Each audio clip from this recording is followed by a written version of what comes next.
bienvenidos a Bebé y Familia. Hoy me encuentro con la abogada Wendy Caballero y vamos a conversar un poco sobre el trámite de la pensión alimenticia cuando los padres están separados. Wendy, bienvenida. Muchísimas gracias por tu invitación, Patricia.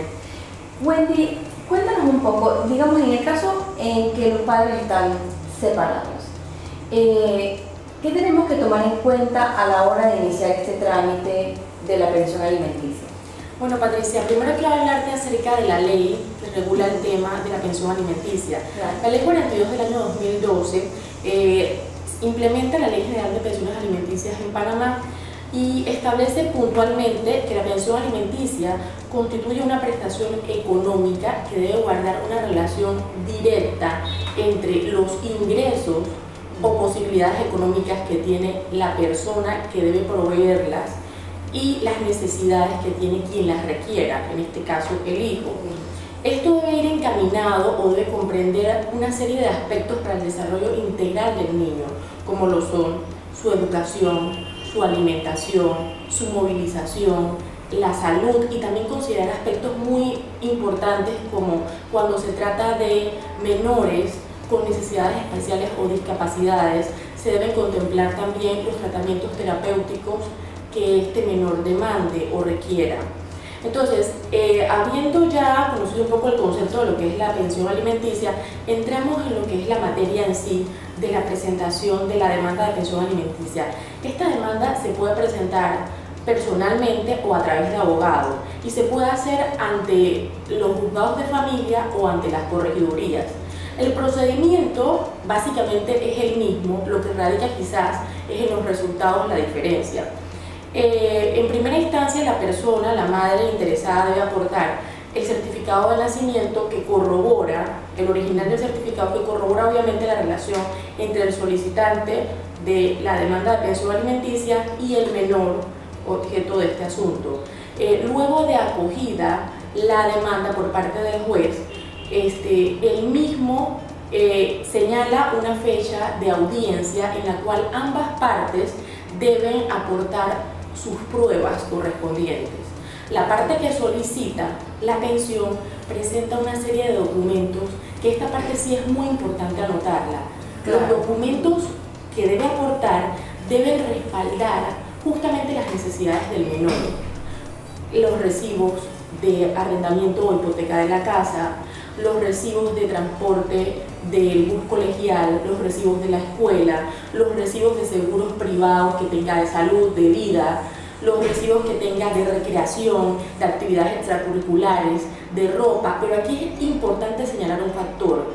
Estos documentos, para que sean considerados como prueba, deben ser respaldados o deben ser aportados en su formato original o deben ser aportados como factura a nombre de la persona que solicita, es decir, que no puede ser una factura en blanco o un recibo simplemente, sino que tiene que ir en nombre del titular.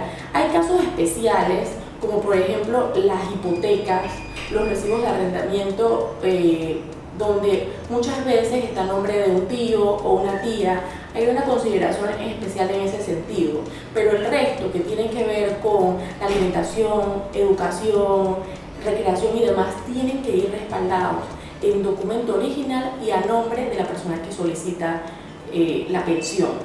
Una vez en la audiencia se aportan las pruebas, la otra parte también puede aportar, es decir, el padre en este caso, él puede aportar sus pruebas de que tiene otra familia y él tiene que respaldar económicamente también a esa familia. Cuando esto ocurre, el juez ordena oficios a los bancos para determinar qué cuentas bancarias tienen estas personas, al Seguro Social para determinar las cuotas que ellos están cotizando y también a las empresas donde ellos laboran para ver sus cargos, sus salarios, la estabilidad laboral y demás. Como este trámite de estos oficios a empresas, a bancos y demás tarda o se dilata mucho en el tiempo, el juez en la fecha de audiencia fija una pensión provisional que se debe cumplir a partir del momento. Entonces esto es muy importante porque como él no tiene criterios de peso en el momento meramente que las pruebas y él tiene que conducir estos oficios y el tiempo de pues, de respuesta tarda, él fija esta pensión alimenticia provisional.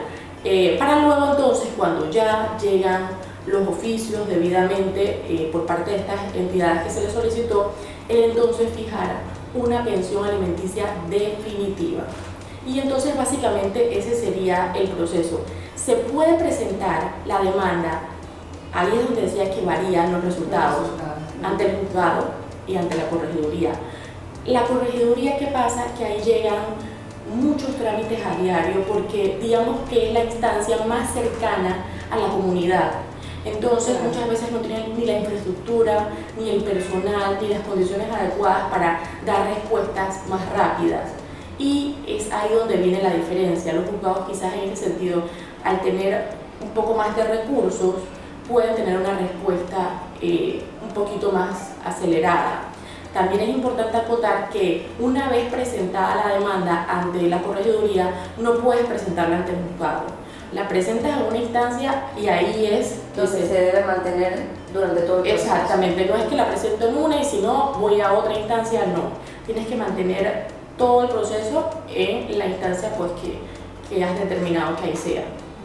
Y una pregunta, Wendy, por ejemplo, en el caso de que ya la persona que está presentando la demanda esté en una nueva relación, un nuevo matrimonio, ¿eso cambia en algo el resultado del proceso o de lo que vaya a suceder después? Indistintamente, Patricia, de las circunstancias que lleve personalmente el padre o la madre, ambos están obligados en igualdad de circunstancias a responder frente a la pensión alimenticia. El juez para ello toma en cuenta la capacidad económica de ambos para determinar en base a los gastos debidamente probados lo que se debe aportar como pensión en igualdad de condiciones, indistintamente de la circunstancia personal de cada padre. Entonces también se aconseja mucho que al momento de ir a la audiencia se lleve adicional a las pruebas que se debe aportar un cuadro de gastos. Esto es muy importante para señalar pues los rubros que tienen que ver con salud, escolaridad, movilización y que conste las debidas pruebas que lo respaldan. Se trata de los gastos inherentes al menor. También es importante acotarlo porque no se deben incluir o incorporar gastos suntuosos o gastos que son relativos a la mamá o relativos quizás a otro hijo. Entonces tienen que ver estrictamente con la relación que se tiene con el menor, con establecer o procurarle una calidad de vida a través de esa pensión alimenticia. Y muy importante lo que mencionas porque no es solamente una pensión alimenticia, sino que hay otras necesidades que es necesario cubrir como la medicina, salud, educación, etc. Entretenimiento o diversión del niño. También, eso es muy importante, los cumpleaños. Hoy por hoy los niños tienen patrones de actividades sociales casi a la par o más que un adulto. Entonces los invitan a cumpleaños que eso exige una serie de gastos semanales, quincenales, y que todo eso, debidamente justificado con la factura, como habíamos señalado a nombre, debe aportarse porque indudablemente forma parte de los gastos y de la vida del niño que debe seguir de manera regular, independientemente de la circunstancia familiar que se esté viviendo. Entonces todo eso es importante incluirlo. También las actividades extracurriculares, claro, dentro de cierto rango, no vamos a pensar que el niño va a tener 7 actividades extracurriculares. Incluso no sería bueno para él. Incluso para el mismo niño sería un agobio. Estamos hablando de que el niño tiene clases de piano y de pronto de fútbol, y esas circunstancias son totalmente manejables porque son parte de su desarrollo idóneo, que es lo que se busca. Claro. Muy interesante la información que nos has aportado y estoy segura que le va a ser útil a muchas familias. Muchísimas gracias, Wendy, entonces, y nos vemos en una próxima entrevista. A la orden siempre, Patricia. Hasta luego.